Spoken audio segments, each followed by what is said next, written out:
I'm always looking for cheap ways to drop weight from my bike setup here, so when I saw these lightweight brake calipers from a brand called ZRACE crop up on AliExpress a few months back, I bought myself a pair. I initially thought it was going to be an easy install with nothing much to report, but so much stuff has cropped up. There were some patent issues, problems during the install, some odd design choices, and even something hiding behind one of the pistons in the caliper. Yeah, I absolutely love episodes like this. So let's dive in. My name, as always, is Luke, and welcome back to Trace Fellow. So on my bike, I'm currently running a 12-speed hydraulic group set that I bought on AliExpress from a company called L-TWOO. Now for the price, it's been yeah, pretty fantastic actually, but the stock calipers that come with the group set, while they're really good, they're not the lightest things in the world, hence updating to these green calipers from ZRACE. Now, interestingly, a few weeks after I bought these calipers on AliExpress, the official ZRACE store on there started bundling them in with group sets from L-TWOO, advertising the kind of lower weight with their calipers, 120 grams to be precise. So first things first, we're gonna check that claim. So the green ZRACE caliper comes in at 95 grams, and the standard L-TWOO one, yeah, quite a lot heavier at 137. But I'm running 160mm disc rotors up front and 140mm in the back. Now the L-TWOO calipers require the use of some slightly odd proprietary mounting brackets, so I'll include any mounting hardware for my setup on the scales as well. With the standard L-TWOO kit, this comes to 337 grams, and notice you actually need to use 2 adapter plates, one for each caliper, whereas the ZRACE brakes only need 1 adapter plate for the same setup, so in total come in 110 grams lighter at 227 grams. So it's clear these calipers are lighter, but there's one thing on the ZRACE product page for this thing which really caught my eye, and it's this paragraph. So yeah, in order to avoid Shimano's patent, L-TWOO's hydraulic caliper uses a 70mm spacing and installs it through an adapter, which makes it heavier. So let's quickly talk patents. So from my understanding, that paragraph on the product page, it is telling the truth. So L-TWOO calipers, they look a bit strange with those wings on the side and those proprietary mounting brackets, because as far as I'm aware, they were trying to avoid infringing on any licensing agreements or patents held by Shimano, as Shimano are the ones that developed flat mount brakes for road bikes. But from doing a bit of reading around it, it's actually an open standard anyway, which essentially means anyone can use it free of charge. So I was initially a bit skeptical about why ZRACE was calling L-TWOO out like that in their marketing, but it appears to make sense. I mean, I'm still a bit unsure exactly what patents L-TWOO were trying to avoid with their weird caliper design. I've actually reached out to them to ask, but they've not got back to me. Potentially the flat mount standard pertains to the spacing on the frame and not the caliper itself. I'm still a bit unsure. But anyway, good hustle from ZRACE, I guess, in calling them out like that. But anyway, enough of that. Let's get into some juicy bits. Okay, one quick addition here. L-TWOO actually got back to me this morning. Turns out that open standard may not apply to China, hence their design choices. But I mean, it's a bit frustrating really, because this patent stuff, it has so much bearing on how these smaller companies operate. So I really want to dive into it, but it is exceptionally complicated and definitely outside my wheelhouse. So yeah, that's all the context I can give you, unfortunately. But anyway, let's get these green calipers on the bike. We interrupt our program to bring you this important message. So the summer is well underway. It is hot, ladies and gentlemen, and luckily today's sponsor, Sirocco, have me covered. So I'm normally wearing all black when I'm out on the bike, but I got this white jersey on a bit of a whim a couple weeks back, to be honest with you, but I absolutely love it.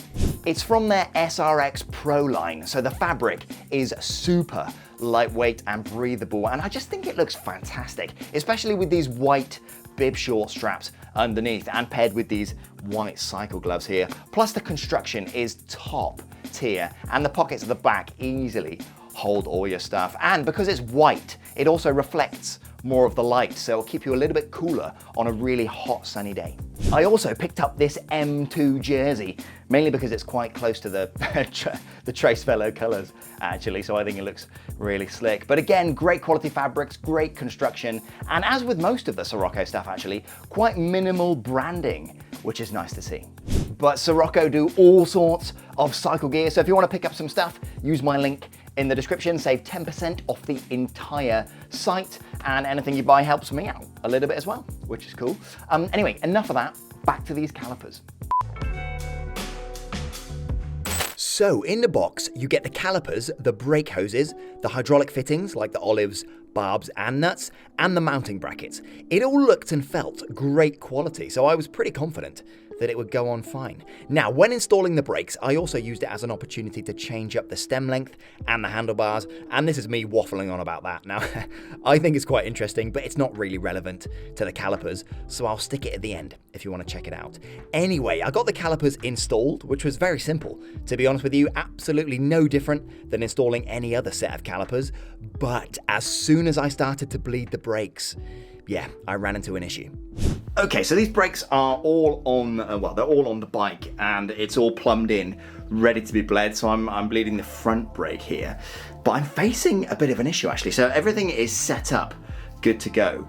Let me just bump up the ISO here. Yeah, but look at this. I've got it all connected up, but I can't actually compress it. You see that bubble? That's as far as it goes. There's a blockage in here somewhere. I did read a few comments to say that I think this can get blocked sometimes when you set it up, so I think that's where the blockage is, in there. But yeah, so far these ZRACE brakes, I can't bleed them at all. So yeah, something funky going on in there. So I'm gonna investigate, see if I can fix it. Okay, so the second that I loosened this nut off slightly, I was able to push some fluid through, but it was too loose. I wasn't happy with it. And the minute I screwed it back down and clamped it back up, yeah, the oil stopped flowing into the caliper. So there's clearly something in here that's blocking it. I used all of the original hoses and fittings, so I'm gonna pull this out and see if maybe it clamped the olive wrong. I'm not entirely sure, but yeah, let's have a look. Okay, so after pulling it out, this is what we're dealing with. So the actual olive is crimped correctly, but this end piece here that sticks into the caliper, this is really quite long, actually. It might not look like it, but let me grab another one here. So this is from the L-TWOO calipers I've just pulled out, and this is pretty typical. So the olive usually gets crimped on the very end of the hose there like that, but you can see this has this like weird elongated bit. I'm pretty sure that's sticking inside the bottom of this sort of channel here and blocking it up.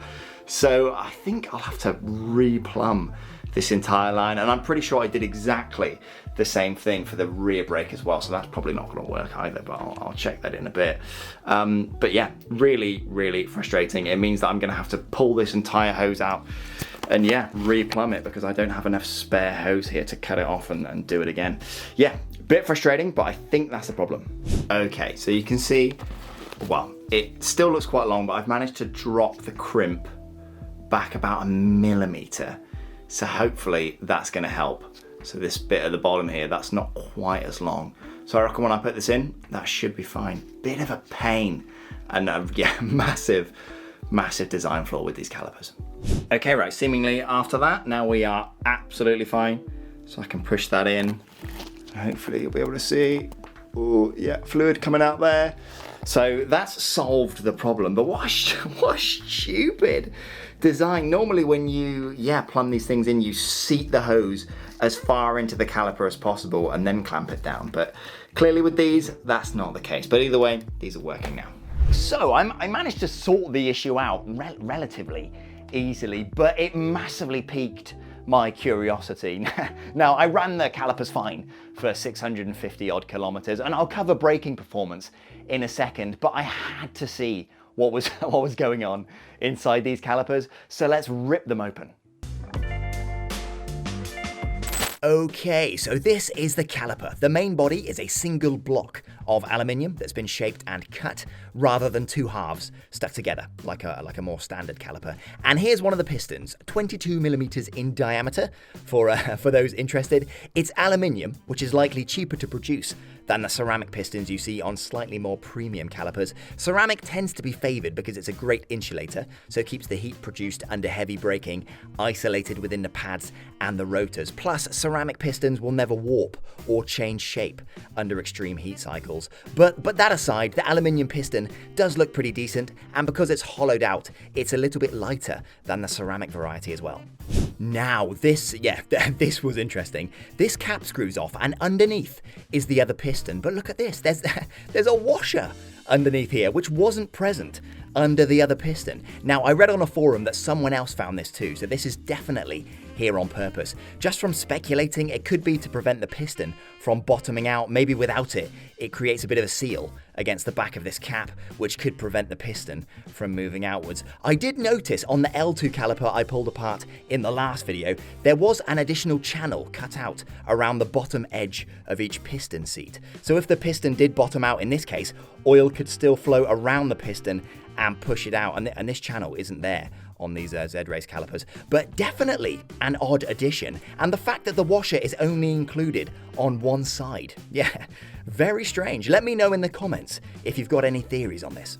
Anyway, getting a bit sidetracked here. So why did I have the issue when bleeding the brakes? Well, if you look at the L-TWOO caliper, where the hydraulic line seats, there is one hole for the brake fluid to flow through, which then gets distributed around the caliper. This ZRACE one, on the other hand, has a pretty major design flaw. This is where the hydraulic line goes in, but that hole at the back, it only goes to one piston. If you look carefully, the oil channel to the other piston is located on the edge of this hole. So if you fully seat the hydraulic line into the back, as you normally would, the hose itself will block this hole. Hence the reason that when I reseated the hose a bit further back, this channel was then clear and I could bleed the brakes properly. So yeah, really odd design. I can kind of understand how this would be missed because on paper it should work fine, but just in practice, seat the hose to the back, then pull it out 3 to 4 millimeters before clamping the nut down and crushing that olive. Ultimately, the braking performance has been fantastic, actually. Great power, great modulation, absolutely no problems at all. Now, I have heard reports that the piston seals have failed, but I think that mainly affects the 4-piston variety used by the absolute savages among our ranks that ride mountain bikes. No, but for real, I kind of figured these calipers would be sort of plagued with the same issues. So, as is tradition around here, I set out to make them fail. So, there's a place a few minutes drive from me called Brill, with a couple of pretty massive hills. And for the last few weeks, I've headed out there to repeatedly heat soak the brakes as much as I possibly can. I chose one particular hill with a pretty easy breakaway in case the brakes failed on me, hit 60 to 70 kilometers an hour and slammed on the brakes as hard as I dare. I did this 6 or 7 times back to back on one particular outing. Yeah, no problems at all. Totally fine. Here are the brakes after a particularly savage run.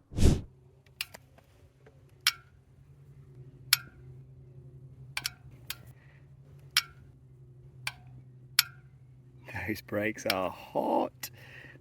And while we're on the topic, the brake pads that come with them are a semi-metallic variety. They look very similar to the standard Shimano Ice Tech pads, which they can be replaced with, so they're great for heat dissipation. And again, I can't fault them.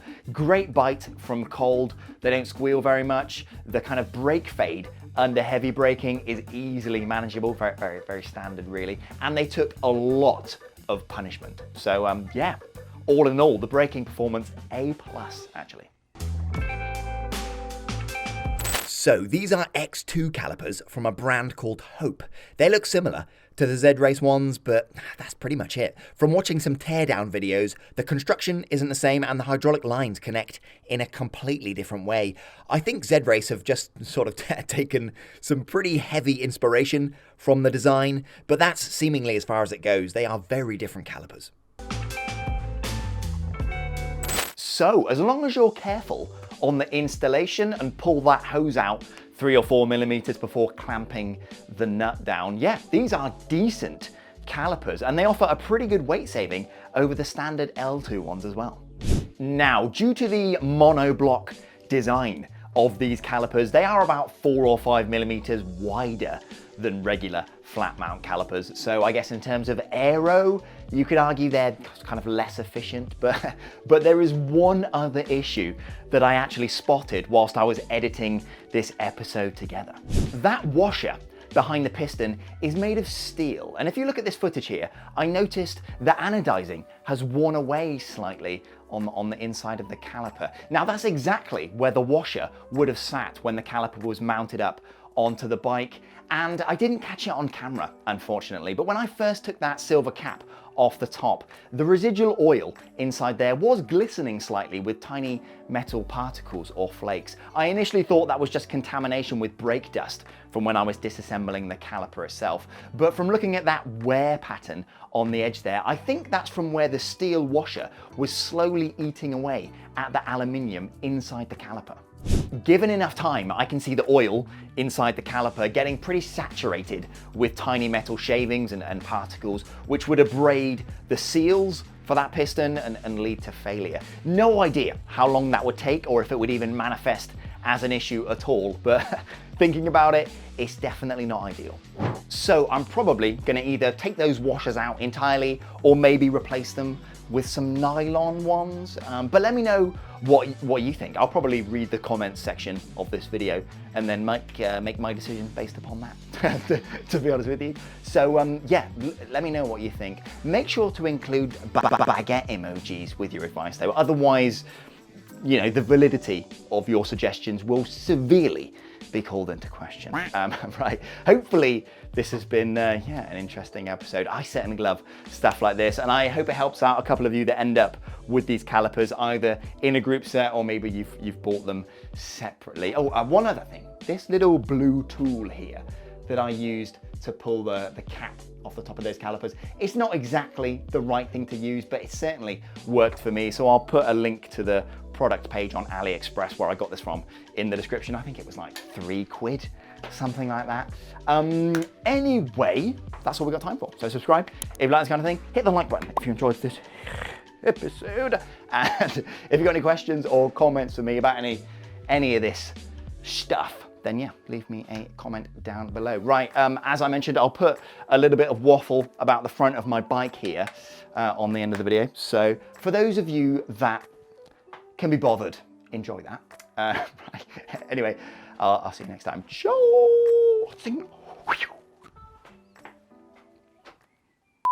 Right then, I'm gonna start fitting these brake calipers onto the bike here, but whilst I'm tearing this bike apart, I'm actually going to use it as an opportunity to switch up the front end here because, well, I was in Lanzarote a few weeks back. I was lucky enough to get out there for a few days for some cycling, and whilst I was out there, I hired a bike that was a 58 centimeter frame, which is what I'm used to, but the stem on the front was 130 millimeters long. I normally run 100 millimeter stems, but it was a really comfortable bike to ride actually, and since getting back, I have felt a little bit bunched up on the front end of the bike here. Now this is a 57 centimeter frame, I think just under 58, and this is a 100 millimeter stem here. Unfortunately, I don't have a larger version of this OG Evkin integrated bar and stem setup here. I'll link this down below because it is easily one of the best ones I've ever used. Super sturdy, super comfortable, and really easy to cable, which was quite refreshing when I was building this bike. But yeah, I'd love a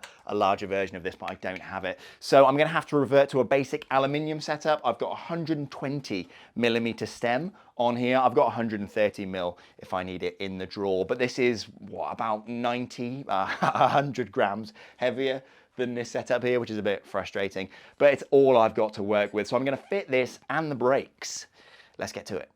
And having ridden that bike now for about 2 months with that longer stem, it is much more comfortable. So with any bike builds I've got coming up, I'm definitely gonna have a much longer stem on the front, that's for sure. Also, quick shout out to these lovely gentlemen sat here, Joe and Chris. I met them whilst I was cycling around Brill, obviously a few weekends back. And yeah, they were really nice. They kind of flagged me over and we had a chat about bicycles and stuff. And they were doing an event for the Cowley Road Condors Cycle Club. So yeah, shout out to those guys. They were super nice. But yeah, if you see me cycling around, definitely come up and say hi. I'm going to try and put some photos of people that I meet out and about on the end of videos like this. So yeah, come and say hi. Anyway, that's all we got time for. So yeah, see you next time. Ciao.